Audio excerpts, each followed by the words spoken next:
vais pas pleurer, mais j'ai gardé l'image intacte. Et puis c'était 50-60 000 personnes prévues, et à la fin c'était 130 000 personnes. Puis c'est vrai que remis dans le contexte de l'époque, c'était énorme. Comment raconter aujourd'hui aux gens que, à l'époque, c'était l'événement, que 2 jours après, à 20h30 sur TF1, il diffusait le même concert depuis Turin. À la télé, il ne parlait que de ça, son arrivée à Paris, filmée, en direct dans le journal, 13h, 20h chez PPDA, les commentaires avec Lio, l'histoire, toute la polémique avant, parce que So ne voulait pas l'accueillir. C'était un événement national, politique, culturel, c'était énorme. Et alors pour toi, la tournée que tu dirais incontournable dans le parcours de Madonna? Moi, alors, tu auras du mal à obtenir de ma part ma chanson favorite, mon concert favori, parce que c'est tous et aucun en même temps. Moi, je vis pas déjà dans le passé, c'est une de mes caractéristiques.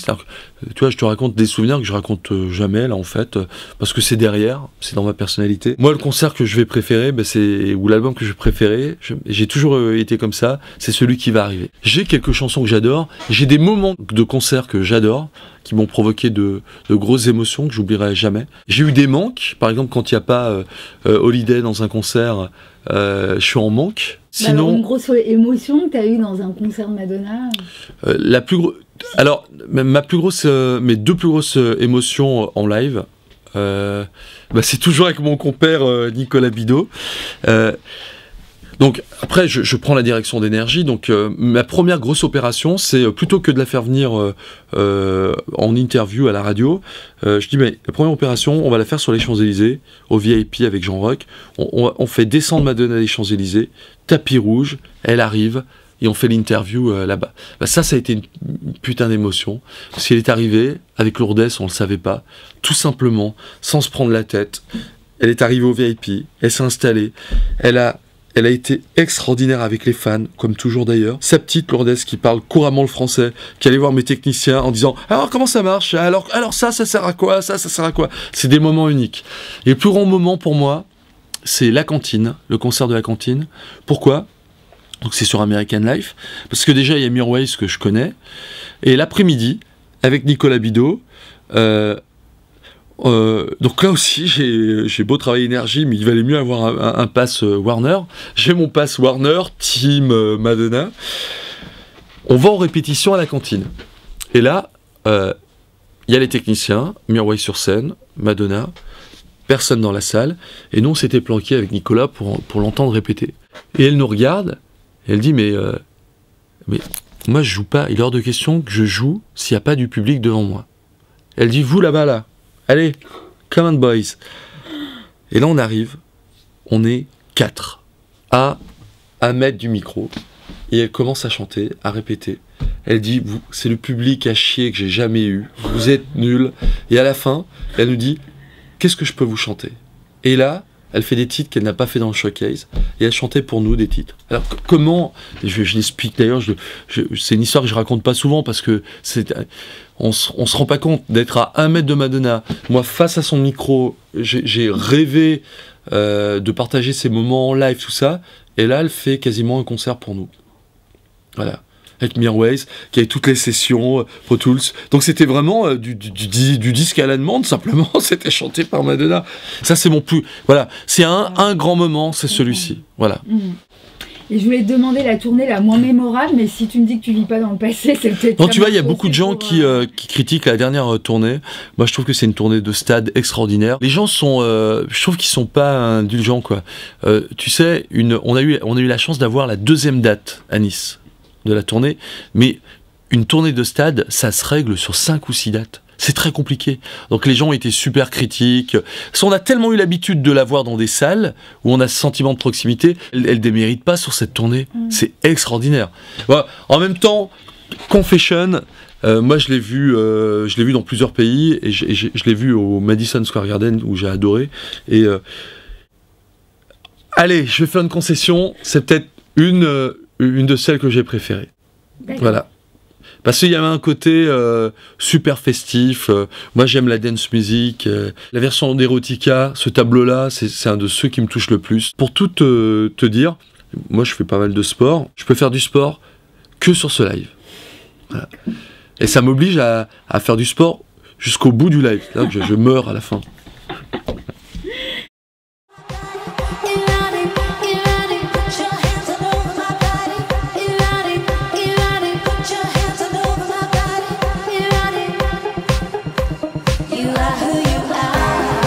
Y a-t-il un aspect de Madonna qui t'agace et auquel tu adhères moins?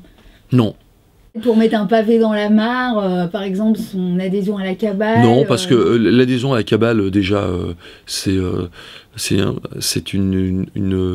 choix qui est lié à la conviction et à la foi. Je serais mal placé pour parler. Je considère très fortement qu'il y a un Dieu, qu'il y a un message humain derrière, et il ne fait que prôner l'amour. Donc, moi non, ça m'agace pas du tout, non. Qu'as-tu pensé de Hard Candy? À ton avis, on l'a critiquée, certains ont dit qu'elle avait cédé à la facilité. Est-elle toujours, à tes yeux, une pilleuse de tendance ou toujours très novatrice?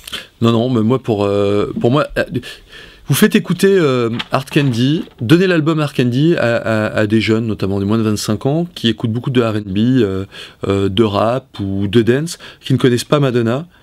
Tous ceux qui écoutent cet album adorent. C'est l'avant-dernier album, le dernier album complet avant le best-of chez Warner.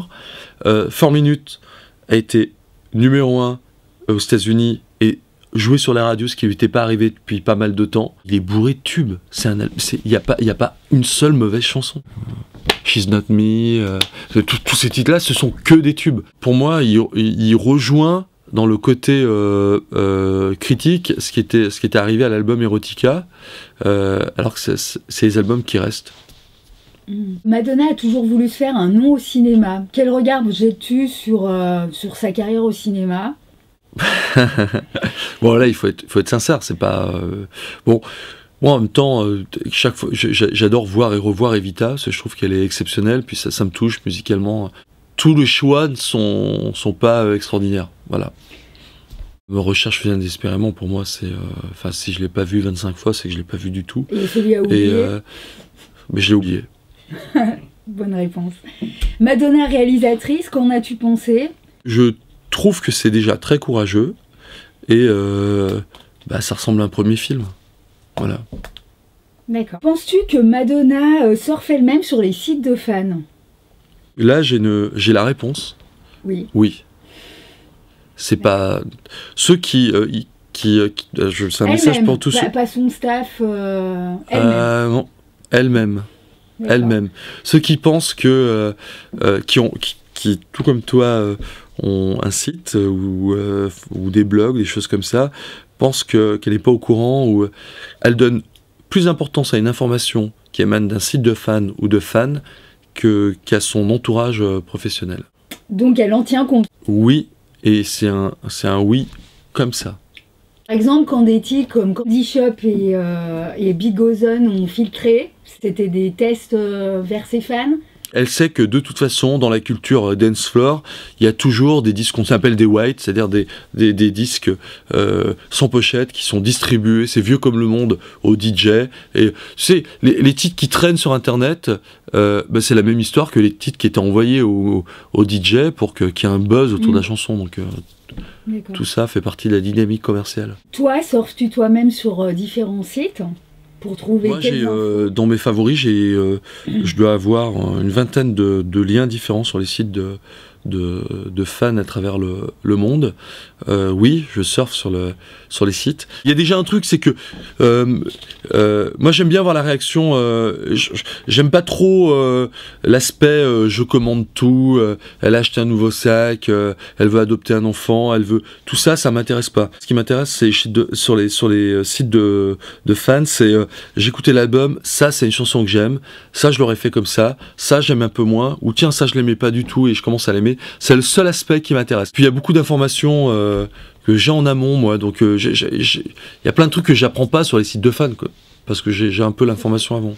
J'aime bien Madonna Electronica parce que y a ce fil d'infos et ils sont assez objectifs, ils mettent les bonnes et les mauvaises nouvelles.